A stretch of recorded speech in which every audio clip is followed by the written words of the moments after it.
For 5 years, my husband Aaron and I had one goal: a house with a yard. Not a mansion, just a place with a spare bedroom and enough grass for a dog we didn't have yet. My name is Sydney. I'm a 32-year-old high school math teacher, which means I live by numbers, plans, and logic. Our plan was simple: save every penny. We drove a 15-year-old Honda with a permanent check engine light. Our date nights were Netflix and homemade pizza. I tutored after school, and Aaron, who's 34 and works in IT, took on freelance projects on weekends. Every extra dollar went into the Future House account, an account that had just crossed the $85,000 mark. It was our entire world, built from skipped vacations and packed lunches. The night it all fell apart started with the doorbell. It was a Tuesday, and we were eating leftovers when Aaron's parents, Roslyn and Marvin, showed up unannounced. This was unusual. Roslyn, my 58-year-old mother-in-law, preferred to schedule her visits like papal appointments. She stood on our doormat, her face blotchy and her eyes red-rimmed. Marvin, 61, hovered behind her, looking like a man watching a car wreck in slow motion. "What's wrong?" Aaron asked, pulling them inside. Roslyn collapsed onto our worn-out sofa and burst into a fresh wave of sobs. "It's Paris," she choked out. "Oh God, it's our little girl." My stomach tightened. Paris, Aaron's 29-year-old sister, was a constant source of family drama. She drifted from job to job, always one bad decision away from a financial crisis her parents would inevitably solve. I braced myself for a story about a maxed-out credit card or a fender bender. What we got was so much worse. "She's sick, Sydney," Roslyn said, her eyes locking onto mine. "The doctor's here. They can't do anything. There's a clinic in Switzerland, an experimental treatment, but it's not covered by insurance. It's her only chance." Marvin finally spoke, his voice raspy. "A rare neurological condition. It came on so fast." I'm a planner. I ask questions. "What's the condition called? Which clinic? Can we see the paperwork?" Roslyn flinched as if I'd slapped her. "Paperwork? My daughter is dying, and you want to see paperwork?" Her voice dripped with accusation. "We don't have time for that." "We have to pay the deposit by the end of the week, or she loses her spot." Aaron put a comforting arm around his mother's shoulders, shooting me a look that pleaded for softness. "Mom, how much do you need?" $85,000, Marvin mumbled, staring at the floor. The number hung in the air, cold and heavy. It was exact. Too exact. It was the number I saw every time I logged into our savings account. A wave of nausea washed over me. They knew. They had to know how much we had. "We can't," I said, my voice flat. "That's our house fund. It's everything we have." "A house?" Roslyn shrieked, her grief turning to outrage. "You're talking about a house when my daughter's life is on the line? I thought you were family." Aaron looked at me, his face pale and his eyes swimming with panic. "Sid, please, it's Paris. We can save the money again. We can't get my sister back." He pulled me into the kitchen, his voice dropping to a desperate whisper. "I know it's a lot to ask. But if we don't do this, and something happens to her, I'll never forgive myself. My parents will never forgive us." I felt trapped. Every logical part of my brain was screaming that this was wrong. The suddenness, the lack of details, the conveniently precise amount of money. It was a symphony of red flags. But looking at my husband's terrified face, I saw a man torn between the woman he loved and the family he was raised to protect. He believed it. He needed to believe it. "They'll pay us back," he promised, grabbing my hands. "My dad's pension. They'll figure it out. They just need it now. Please, Sydney, do this for me." Against my better judgment, against every instinct screaming in my head, I gave in. The next morning, I initiated the wire transfer, watching 5 years of discipline and sacrifice vanish in a single click. For 2 months, we lived in a state of suspended anxiety. We got vague updates from Roslyn. The first treatment was hard on her, but she's a fighter. The doctors are optimistic. We never spoke to Paris directly. Roslyn said she was too weak to talk. Aaron and I barely spoke about it either. The financial hole was too big, the emotional stakes too high. We just worked, ate, and slept, pretending we hadn't just detonated our future. Then, last night, I was scrolling through social media before bed, a mindless habit to numb the stress. And there it was, a new post from Paris. She was standing on a beach, grinning, holding a giant hand-painted sign. Her hair was professionally highlighted, her tan was perfect, and she looked the opposite of sick. The sign, written in glittery pink letters, read, 100% debt-free. The caption underneath shattered what was left of my world. Feeling so blessed. A huge thank you to my amazing parents for their incredible gift that let me wipe the slate clean and start my next chapter. No more debt. Fresh start. Best parents ever. I didn't sleep. I just lay in bed, the blue light of my phone illuminating the ceiling, the image of Paris's triumphant smile burned into my mind.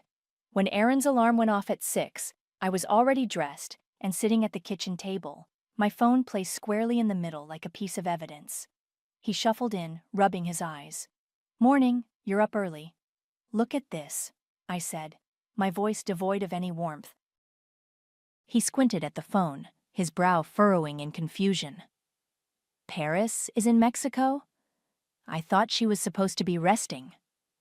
He read the caption, and I watched the slow dawning horror creep across his face. He read it again. "Debt-free? What debt?" "The $85,000 debt, Aaron. The one we paid off for her." He shook his head, a knee-jerk denial. "No, that can't be right. The money was for her treatment. Maybe this is just bad timing.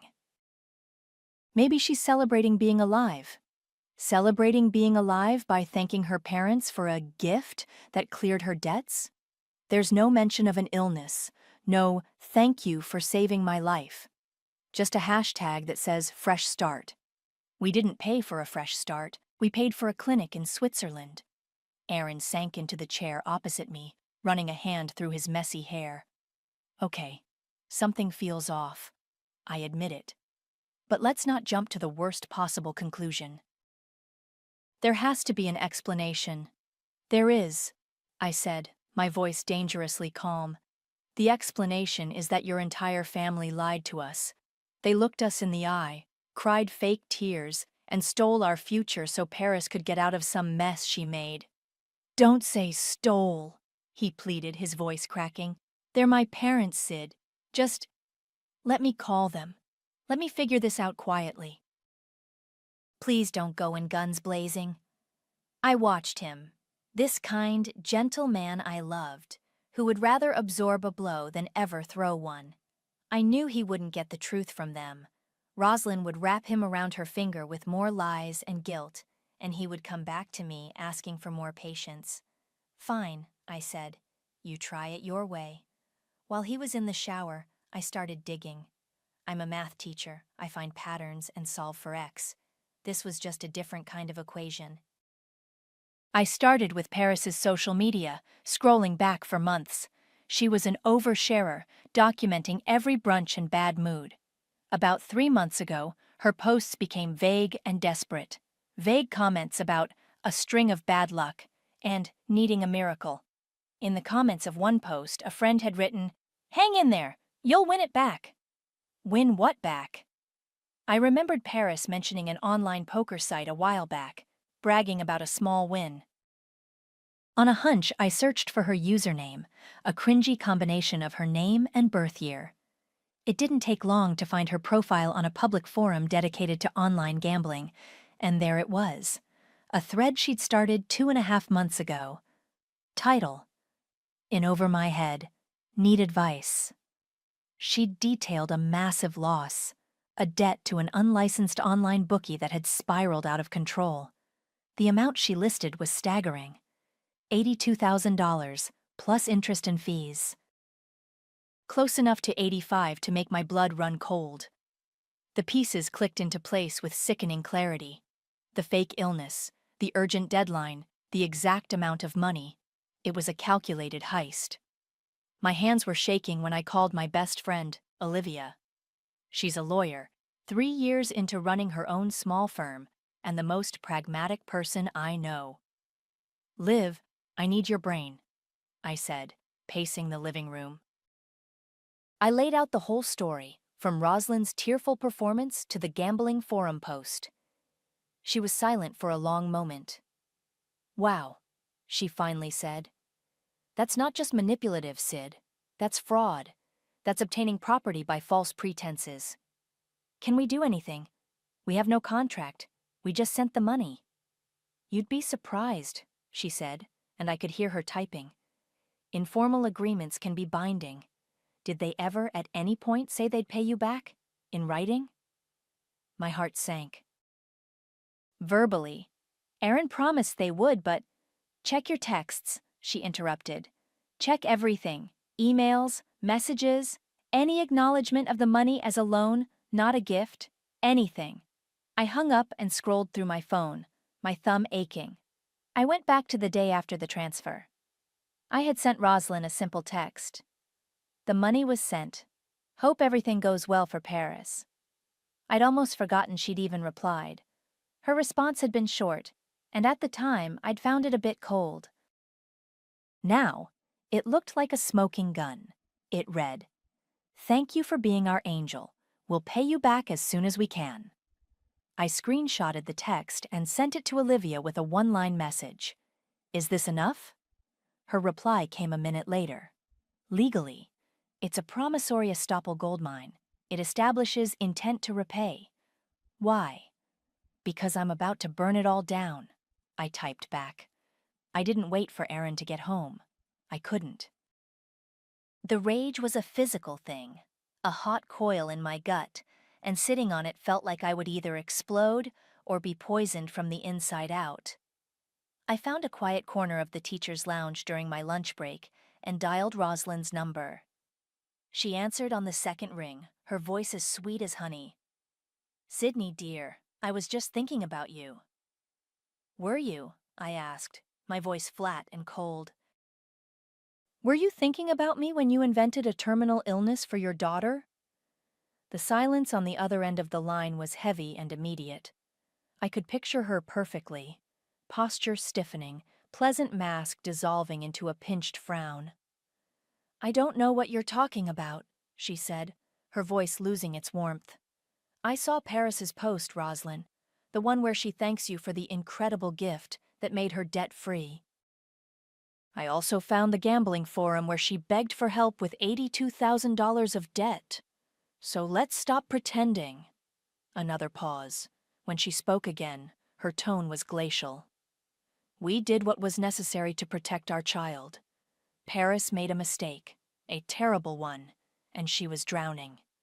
We would do anything for her, anything to give her a clean slate. Even lie to your own son? Even steal our entire life savings?" "We didn't steal," she snapped. "We reallocated family resources.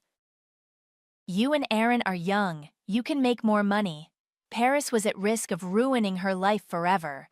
We did what was best for this family. You should be grateful Paris can start over." Grateful. The word knocked the air out of my lungs. I was supposed to be grateful that she'd used me, lied to me, and taken the future Aaron and I had worked so hard for, all to bail out her irresponsible daughter. "We'll be expecting our money back, Rosalind. You have my bank details." "Don't be ridiculous," she scoffed. "The money is gone. Consider it a contribution to the family's well-being." Then she hung up. I sat there, phone in hand, shaking with a fury so pure it felt like a religious experience. The school bell shrieked, signaling the end of lunch, but I couldn't move. That evening, Aaron came home to find me sitting in the dark. He'd already spoken to his mother. I could tell by the way he wouldn't meet my eyes. "She told me you called her," he said quietly, setting his keys on the counter. "She's very upset." Upset? She's upset? Aaron, she admitted it. She admitted the whole thing was a lie. "She said she was going to tell us, that she was just waiting for the right time," he mumbled, reciting the lines he'd clearly been fed. "She said Paris was in a dark place, that she was scared for her." "And you believe that?" "I believe they're my parents, and they were trying to protect my sister," he finally burst out, his voice cracking with a pain I knew was genuine.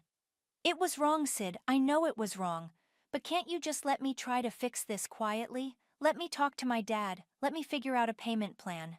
If we make this a war, the whole family will fall apart. They're my parents. Please don't make it worse." I wanted to scream at him.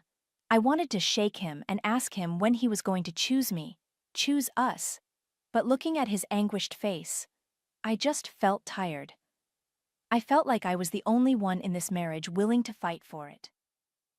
For 2 days, we lived in a cold truce.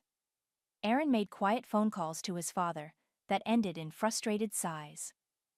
I went through the motions of teaching, grading papers, and pretending my life hadn't been hollowed out. I was starting to think maybe Aaron was right. Maybe a quiet, unsatisfying compromise was the only way forward. Then, on Friday afternoon, I saw it. It wasn't even from Paris. It was a public event on Facebook, created by one of her friends. "Let's get naughty for Paris's 30th birthday bash." The event photo was a stock image of a luxury yacht cutting through turquoise water. The location, Cancun, Mexico. The description was full of exclamation points and emojis detailing a 3-day all-inclusive celebration on a private chartered yacht. The cost of a single ticket was more than our monthly mortgage payment used to be. My patience didn't just snap. It vaporized. This wasn't a quiet recovery from a dark place. This was a victory lap, funded by our sacrifice. They weren't just thieves. They were rubbing our noses in it. I picked up my phone and called Olivia. "I need you to be my lawyer," I said, my voice steady and hard. "Not my friend who gives advice, but my actual official lawyer." "Okay," she said slowly. "What's on your mind?" "Aaron wants to handle this quietly," I said, walking over to the window and staring out at the parking lot we called a view. "He wants to preserve the family, but I just found out Paris is throwing herself a birthday party on a yacht in Cancun." Olivia let out a low whistle. "The audacity!" "They think I'll just roll over and accept it," I said, a cold, clear purpose solidifying in my chest. "They think I'll let it go for the sake of peace. They're wrong. I'm not just going to confront them anymore, Liv. I'm going to make them regret it. Publicly." The next week was a blur of calculated fury. Olivia was magnificent. She shifted from comforting friend to sharp-edged legal counsel in an instant. We met at her small office on a Saturday, the air thick with the smell of coffee and righteous indignation. "Okay," she said, pulling out a legal pad. "Promissory estoppel is our angle. They made a promise, the text message, that you reasonably relied on to your detriment. We can sue them in civil court, but that takes time and money. You want public and you want fast. I have another idea." She explained the process. First, we needed to formalize the debt. With her guidance, I drafted a notarized promissory note. It was a cold, beautiful document. It listed the principal amount, $85,000, and calculated a reasonable, legally defensible interest rate, compounded from the date of the transfer. It detailed the terms of the loan, citing the initial verbal agreement made under false pretenses and the subsequent written promise to repay.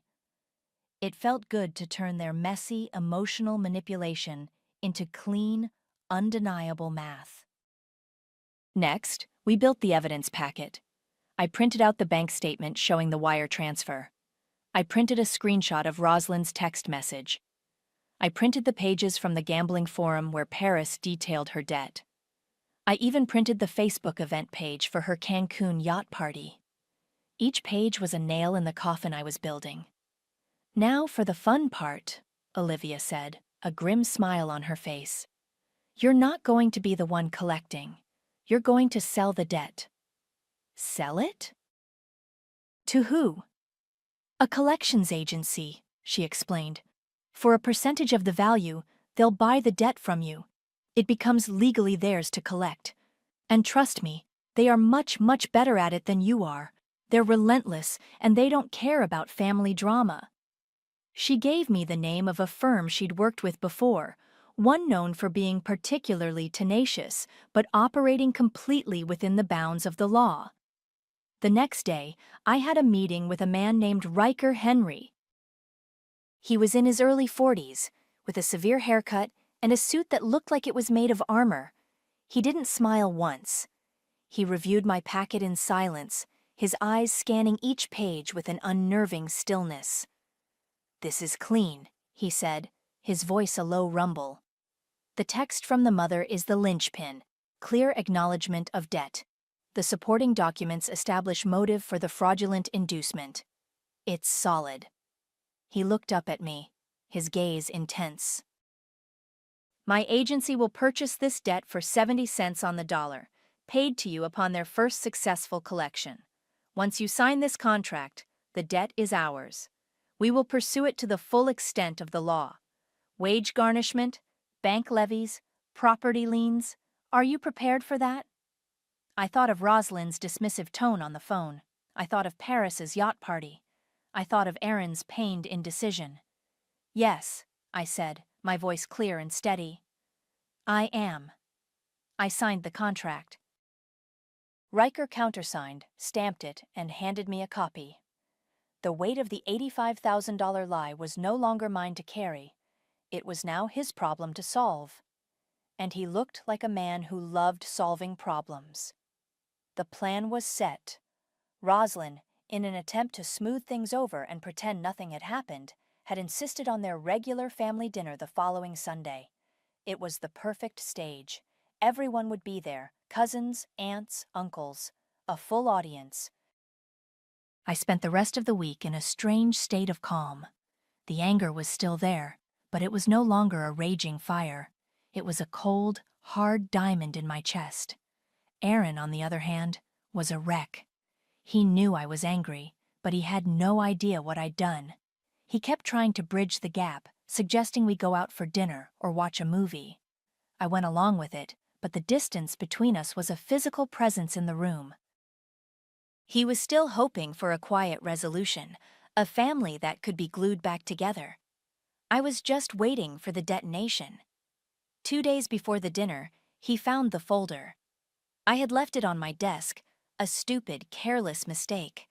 I walked into the bedroom to find him standing there, his face ashen, the collections contract in his hand. "What is this, Sydney?" he whispered, his voice trembling. "Riker Henry?" "A collections agency?" "It's exactly what it looks like," I said, refusing to apologize. "You sold their debt? To a stranger?" The accusation in his voice was thick with disbelief and horror. "These are my parents, my sister. This man, this company will ruin them." "They ruined us first," I shot back. "They were never going to pay us back, Aaron. You know that. They were going to let us drown while they celebrated in Cancun." "I was handling it," he yelled, his voice finally rising. "I was talking to my dad. We would have figured something out." "No, you wouldn't have. You would have accepted pennies on the dollar over the next 20 years, and you would have forced me to smile and pretend it was okay at every holiday dinner.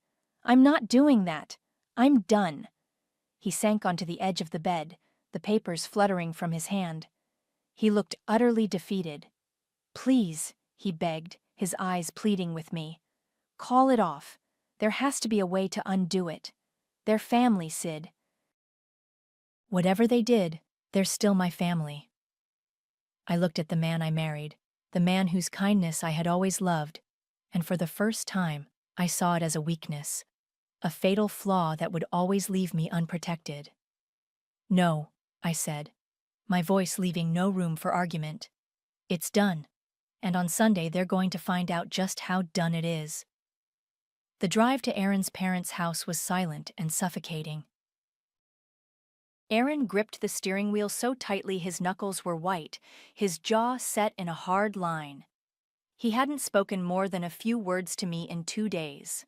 I, on the other hand, felt a serene, chilling calm. I'd chosen a simple black dress, did my makeup with surgical precision, and styled my hair.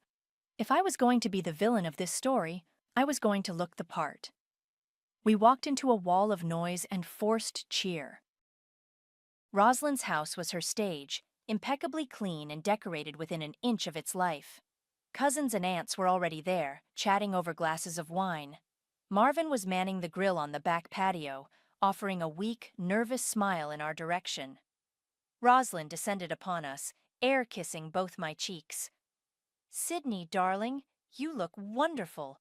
We were so worried you two wouldn't make it." Her eyes flickered to Aaron, a silent question passing between them. He just gave a slight shake of his head and moved past her to grab a beer.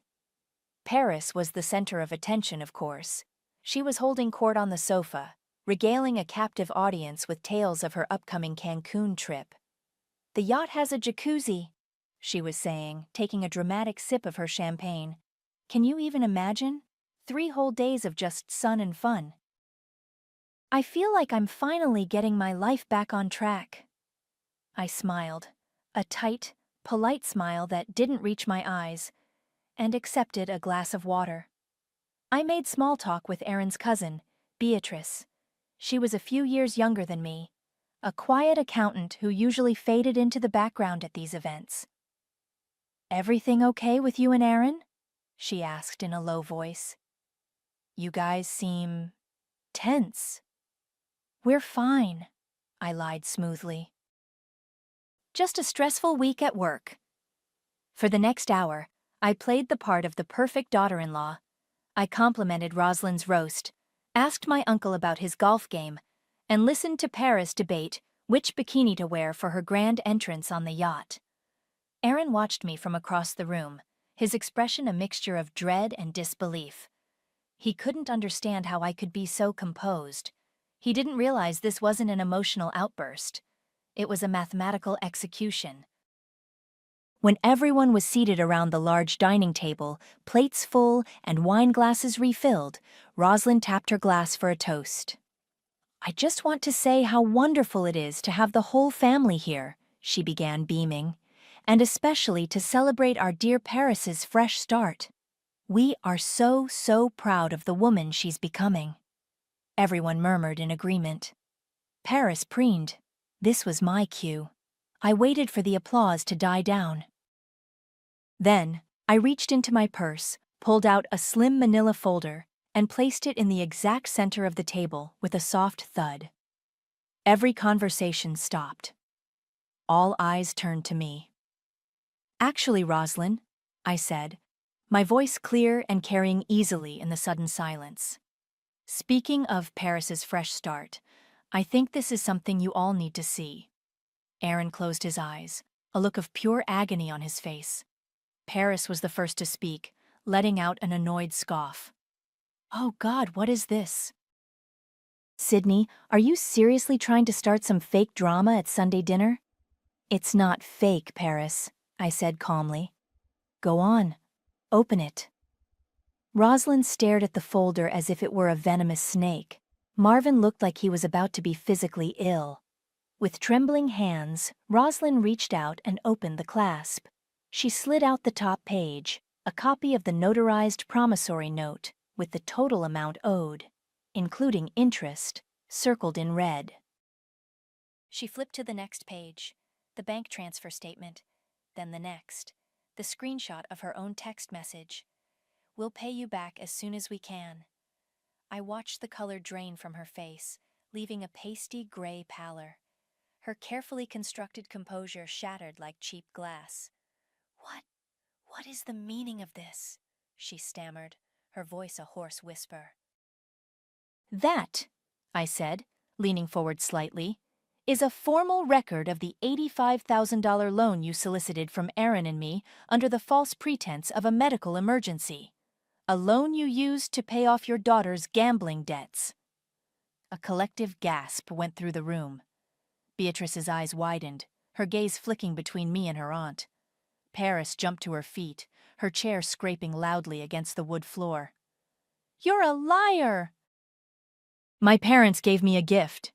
Your mother's text message says otherwise," I replied, my tone unwavering. "As does the contract on the very last page, the one I signed with a collections agency. You see, I got tired of waiting to be paid back." I let that sink in, enjoying the wave of confused panic that washed over the table. "So, to answer your question, Roslyn," I said, looking her directly in the eye, "the meaning of this is that I no longer own your debt. A man named Riker Henry does. And I believe you'll be hearing from him very, very shortly." For a full 10 seconds, the only sound was the frantic ticking of the grandfather clock in the hall. Then, chaos erupted. Roslyn shot up from her chair, her face a mask of purple fury. "How dare you!" she shrieked, her voice cracking. "You bring this filth into my home? After everything we've done for you? You ungrateful little witch!" Paris started sobbing, loud, theatrical wails. "She's ruining everything. My trip, my party, my life, this is all your fault," she screamed, pointing a shaking finger at me. Marvin just sat there, stammering, his mouth opening and closing like a fish. "Sydney, please, we can work this out." Aaron finally moved. He stood up, his hands raised in a useless gesture of peace. "Everybody, just calm down. Mom, sit down. Sydney, we can talk about this later." "There's nothing to talk about," I said, my voice cutting through the noise. "The time for talking is over." That's when Beatrice, quiet, unassuming Beatrice, spoke up. She hadn't touched her food. She was just staring at her aunt and uncle with a look of profound disappointment. "Talk about what, Aaron?" she asked, her voice surprisingly strong. "Talk about how your parents stole your wife's savings, how they lied to everyone's faces about Paris being sick."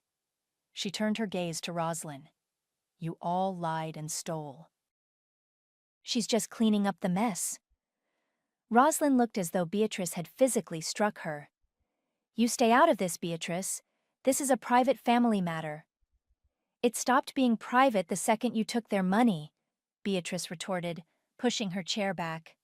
"I'm with Sydney on this one." She looked at me and gave a small, firm nod. The support from such an unexpected corner was like a shot of adrenaline. I stood up, my own chair making a soft scrape against the floor. "I think we're done here." I walked out of the dining room, the sounds of Roslyn's continued shrieking and Paris's wailing following me down the hall. Aaron caught up to me at the front door, grabbing my arm. "Sid, wait. Don't just leave like this." "What do you want me to do, Aaron? Stay and listen to them call me names for wanting our money back? The money you promised they'd repay?" I pulled my arm free. "I'm going home." "You can stay and defend them if you want." I walked out the front door and down the driveway, the cool evening air a welcome relief.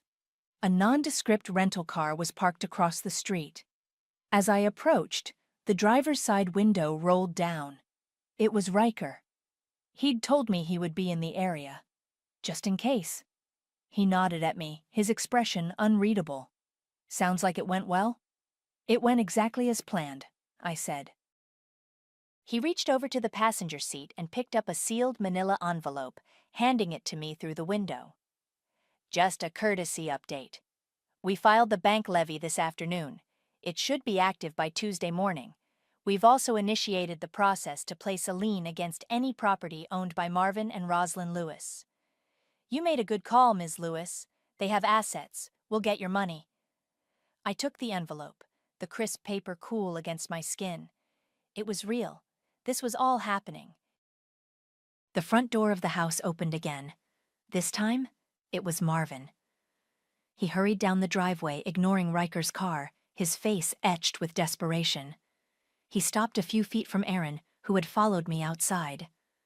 "Son," Marvin pleaded, his voice raspy with emotion. "You have to believe me. This wasn't my idea. I told her it was wrong. I told her we couldn't do it." Aaron just stared at him, his expression hollow. "It was your mother," Marvin continued, his words tumbling out in a frantic rush. "She came up with the whole story. The clinic, the illness, all of it. She said it was the only way to save Paris from herself. I went along with it because I didn't know what else to do. I'm so sorry, Aaron. Please, you have to forgive me." He was crying now, his shoulders shaking. He reached a hand out toward his son. I watched Aaron's face. I saw the conflict, the pain, the lifetime of loyalty warring with the fresh, gaping wound of betrayal. For a moment, I thought he might actually comfort his father. Instead, he just shook his head slowly, a single tear tracing a path down his cheek. He turned away from Marvin, away from the house, and walked toward our car without a word. The sound of his father calling his name followed us, but Aaron didn't look back. The fallout was swift and brutal. On Tuesday morning, as Riker had predicted, the bank levy hit. Rosalind called Aaron's phone 37 times before 10 a.m. He didn't answer. She left a string of increasingly hysterical voicemails, shifting from threats of legal action to tearful pleas for mercy. On Wednesday, a tow truck showed up at their house and repossessed Rosalind's late-model SUV. Apparently, she'd missed a few payments, and the collections agency was ruthlessly efficient at finding and exploiting financial weaknesses. Paris called me, screaming that her bank account was frozen and she couldn't make the final payment for the yacht. Her Cancun birthday was officially canceled. Marvin called me once a day, every day.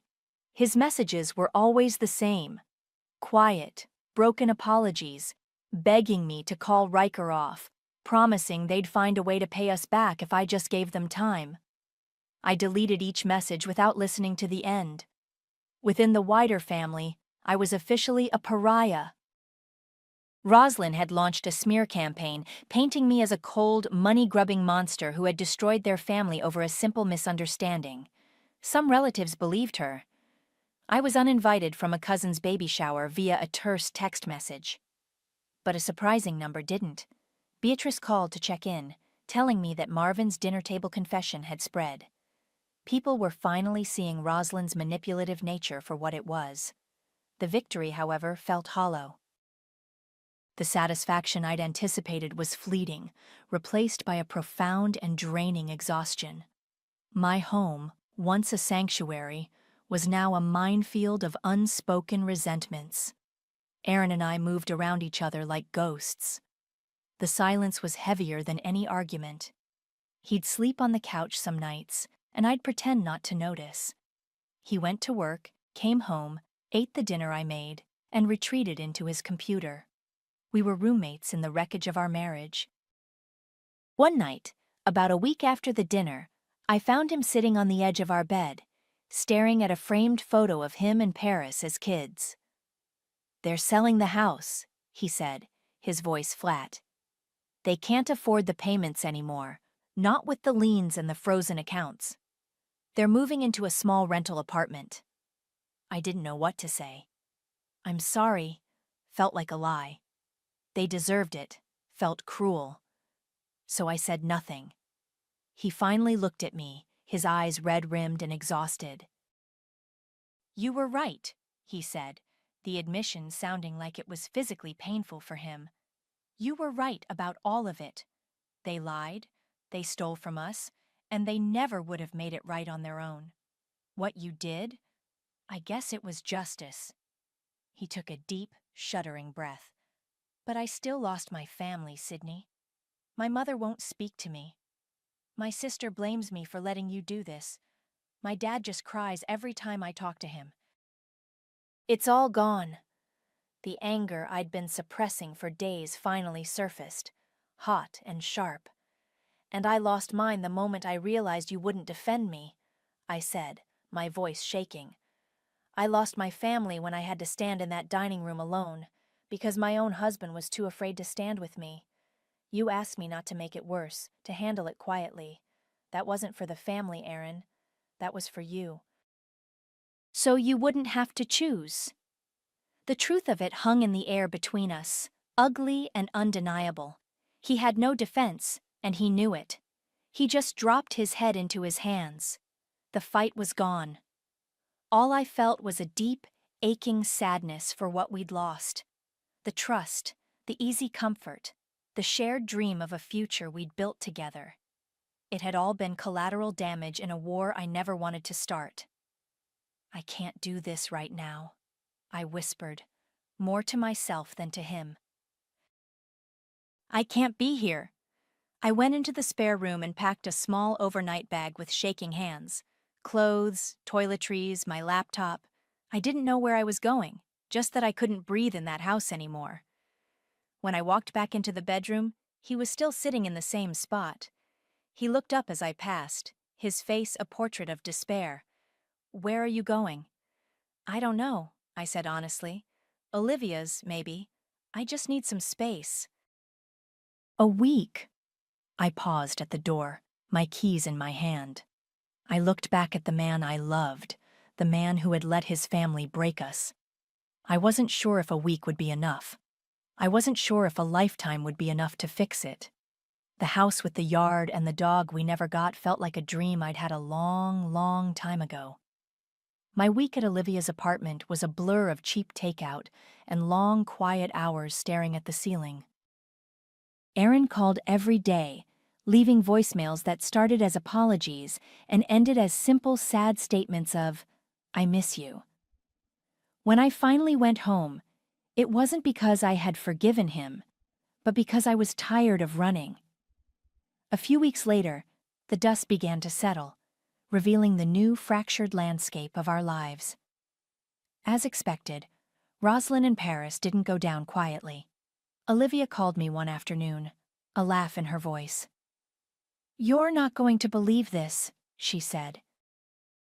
They filed a lawsuit against Riker's agency, claimed harassment, emotional distress, the works. Are you serious? Can they do that? Oh, they can file whatever they want. It doesn't mean it'll stick. Riker's paperwork is ironclad. The judge will probably throw it out in preliminary motions. She was right. 2 weeks after that, the suit was dismissed as frivolous. Riker had operated entirely by the book. There was no legal recourse for consequences you brought upon yourself. Aaron and I started counseling. The first few sessions were brutal. We sat on opposite ends of a beige sofa, talking to the therapist instead of each other. He confessed his fear of his mother's disapproval, a fear that had governed his entire life. I talked about the profound loneliness of being betrayed not just by his family, but by his silence. During our 4th session, something finally shifted. "I keep thinking about that dinner," Aaron said, looking at me for the first time that day. "Watching you stand up to all of them, all by yourself, I was terrified, but I was also proud, and so ashamed that I wasn't standing next to you."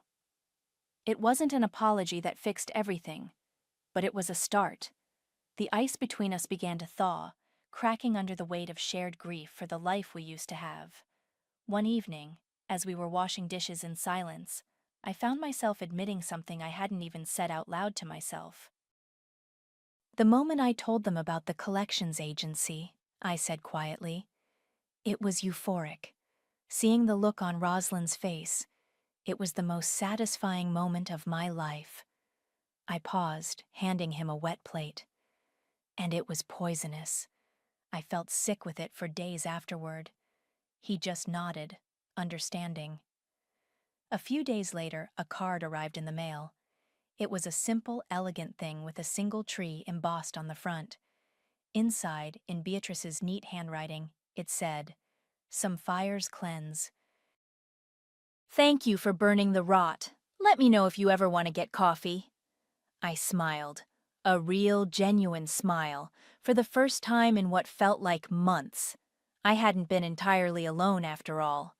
The money from the debt sale arrived in my account.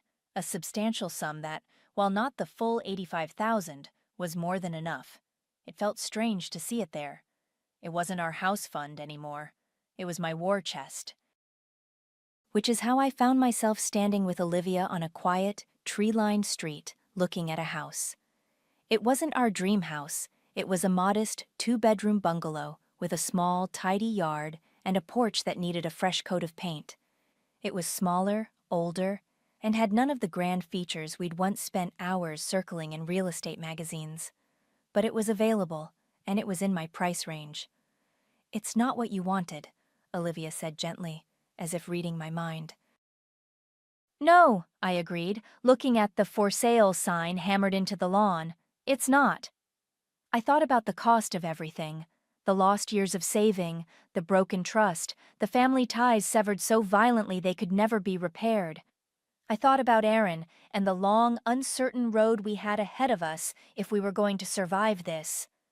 The revenge had been necessary, I knew that, but it had come with a price tag I was still calculating. The real estate agent came out, holding a clipboard and a pen. I walked up the porch steps, my decision made.